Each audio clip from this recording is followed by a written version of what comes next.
Hey there, awesome people. Before this video gets too far along, there's going to be a nipple in this piece I'm drawing. If you're extremely prudish, more power to you, but you may not want to watch this video. And if you're at work, you may want to wait to watch this one until you're at home.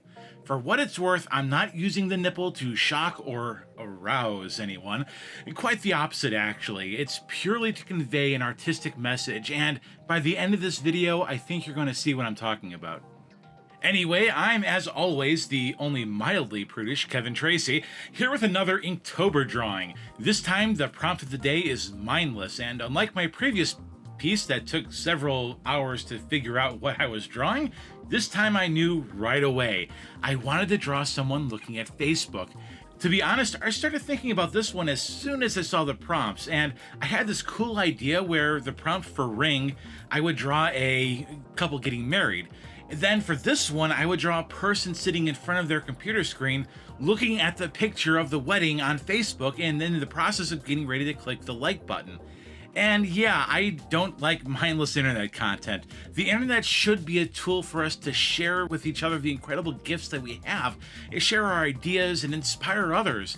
And that's what this channel is all about. If you want to hear new ideas and learn about what inspires an artist and what motivates their artistic choices, then consider subscribing to this channel. I don't do tutorials, although I certainly don't mind answering questions if you have them. Just leave them in the comments below. But instead, I hope to get you thinking and to get those creative juices flowing within you so that you can create something incredible and maybe even inspire others. Hopefully you'll subscribe and join our growing community, but if not, no pressure, no big deal. Anyway, when I decided to go the route of a priest ringing the church bells for the last Inktober piece, I realized I needed to change direction a bit here. Upon reflecting on it, there were quite a few things I didn't like about my original idea. First, I'm probably one of the few people in the world who don't have Facebook installed on their phones, so while it was personal to me to draw a person sitting mindlessly in front of a desktop computer, it probably wasn't exactly relatable to others. And I hear a lot of artists say that you should create art for yourself and then like-minded people will find and appreciate it. And there's some truth to that, especially from a marketing perspective when you're trying to sell your artwork. However, and as I've said in my previous videos, art is also a form of communication. It's a way to share ideas, to challenge preconceptions and open minds, but if you're only creating art for yourself and like-minded people, you're essentially only preaching to the choir. Anyway, I needed something else to draw on the Facebook page if not the wedding picture. To get some ideas, I logged into Facebook and scrolled down the page for the first time in probably a month, looking for something relatable to just about everybody. And that's when it struck me. Facebook is just a really terrible place. For every post about an important family update or pictures of my friends' kids, there were another 20 about impeaching Trump, gang violence committed by illegal immigrants, the toxicity of white males, and invariably how stupid or corrupt everyone is who disagrees with them. What was worse is that these posts were shared. In other words, these intolerant, angry, negative postings weren't even the original thoughts of my family and friends. It was just stuff that they mindlessly clicked and shared. And I say they were being mindless because so much of it was riddled with gaps in logic so large that a 2-year-old would be able to tear them apart. And I say a 2-year-old because 2-year-olds are always asking questions. Why? How? When? Who? Where? Really? It's a place where everything is taken out of context and all that matters is outrage. And I thought it was sad and disgusting and I felt dirty, like I needed to take a shower just after a few minutes of scrolling. And this isn't anything new though, this has been going on for a while. I've been one to poke holes in these stupid memes and call for reason, but one of my relatives just flat out blocked me for citing sources proving she was wrong, and another decided he would rather deny the Holocaust than admit he was wrong.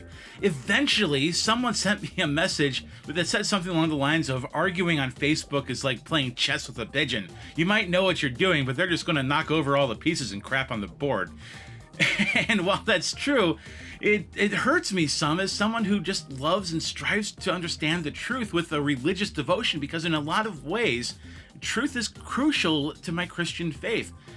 To so blatantly deny truth, to me, is to deny God and worship at a temple to one's own ignorance.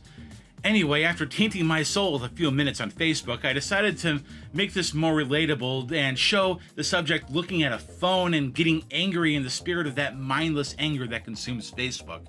But this presented a dilemma. As a more conservative-leaning person, there's, of course, a tendency to draw something on the screen that showed some enormous gap in progressive logic. However, I didn't want to create something that suggested that this arrogance was entirely one-sided, because it's not. Republicans and conservatives can be just as arrogant. And don't even get me started on libertarians. Anyway, the solution was not to draw the screen at all, but instead focus on the person reacting to the screen. In my first sketches of this idea, I was really zoomed in on the person's face. However, that wasn't really conveying what was happening well enough for me. This person could have gotten a text that someone ripped them off or their spouse was cheating on them or something. No, Facebook is social media, and what we do there is seen by everyone. Even if someone maxes out their privacy settings, Facebook is still watching, taking notes, and selling their data, including selling it to people who they hate. That's kind of when I got the idea that I should draw the person surrounded by these people behind them. And although it wasn't intentional at first, I realized after drawing a few of these people that they sort of looked like dicks. And as soon as I realized it, I laughed my butt off, because this is what Bob Ross would call a happy little accident. These were all people they considered dickheads, especially the crooked politician with a Nixonian nose. It's a representation of how the subject perceives those she's reading about. And yeah, up until just then, I've been using a gender-neutral pronoun. That's because I originally started this concept with a male figure and stayed with a male figure up until the first sketch with the faces behind him. However, all the faces looking at the subject kind of inspired the idea that the subject was being exposed without his realizing it. After all, Facebook is stealing this data you give them and selling it to other people. Without knowing it, you're exposing yourself to them. That's when I had this idea to make the subject naked, like that story about the Emperor's new clothes. Now, at this stage, I was still zoomed in closer in my sketches, and everything below the waist was cut off below the bottom of the page. And at least in our modern culture, a male exposing his chest isn't as embarrassing as a female exposing hers. Now, of course, when you draw a female chest, there are going to be people who claim it's perverted and objectifying, and yeah, that's definitely true here. This person, now a woman, has entirely objectified themselves. They aren't a person. They've been reduced to a collection of ones and zeros. Her political preferences, where she lives, where she works, what car she drives, what roads she takes, what food she eats, where she shops, where she grew up, who her family is, what her love life is like, who her friends are. All of it is owned by Facebook and sold to anyone with money willing to buy it. I also wanted it to drive home the point that she was mindlessly exposing herself, not just to Facebook and the corporate, political, and governmental interests profiting from that data, but also to her family and friends. When people share these angry, negative, and often ridiculously illogical or misleading posts, they're exposing themselves as ignorant, arrogant, or just plain deceptive. You might feel like you're in your own little world, just you and your phone, anonymous, because there are so many people you won't be noticed. But you are noticed. And that's why I wanted this to not be sexual, but grotesque and almost demonic. This anger, negativity, and deception is ugly, and that's how I wanted to draw her. As you may know, I'm involved in politics, and even though these people may not comment on these posts or reply to their comments, they don't hesitate for a moment to talk about these people behind their backs and make fun of them for it. It's not just them, though. The rest of my family does it. My friends do it. My coworkers did it. And to be honest, I still catch myself doing it too, but more often I find myself feeling more like the woman in the corner here, more sad than anything. But of course that woman disagrees, and therefore she's a dickhead too. Which is kind of why I don't really go on Facebook anymore. I still have my account so I can use Facebook Messenger and share links to my videos and updates about the comic and new art I'm selling at ktracy.com. I also use it to find some smaller comic conventions and art shows in my geographic region, but it's uninstalled from my phone, and while it's nice seeing pictures of my friends and family, that's such a small percentage of what's there that it's just not worth my time to be in such a disgusting place. Oh gosh, I hate to end the video on such a negative note. Let me end this by saying that we should all try to be more like Socrates when it comes to stuff like this. For those of you who aren't familiar with Socrates or just remember him as Socrates from Bill and Ted, he was the teacher of Plato and really the father of what I think we consider today Western philosophy. Anyway, everything we know about Socrates comes from the writings of Plato, and Plato makes it clear that Socrates questioned everything and slowly realized that, with the exception maybe of people who worked a trade, everyone around him was completely ignorant. And in the process, he made some really powerful people feel really stupid, which is why he was eventually executed after a democratic vote of the people, which is also why we have a constitutional republic instead of a democracy today, but that's a topic for a whole nother video.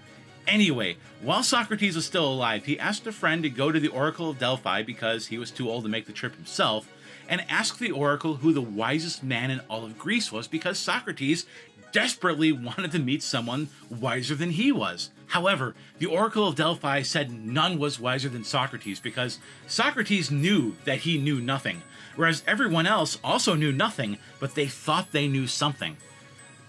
Anyway, I've always liked the story, as I think it's a good reminder that ignorance itself isn't a bad thing, provided that it's paired with a good sense of humility.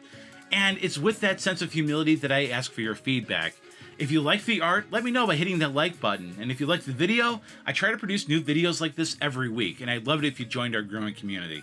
And hey, if you don't like the art or hate my commentary, I want to know that too. Leave a comment below letting me know why so I can improve what I'm doing. I truly appreciate all the feedback I get, even if you're just trying to be a jerk about it. Anyway, regardless, thank you for watching. Hey, before you go, the video on the left is me doing a high-resolution pixel art portrait of tennis star Naomi Osaka where I talk about grace, the polar opposite of this video. And on the right is a video that YouTube thinks you'll like based on all their nerdy computer science stuff. Either way, I think you'll have fun. Thank you for watching.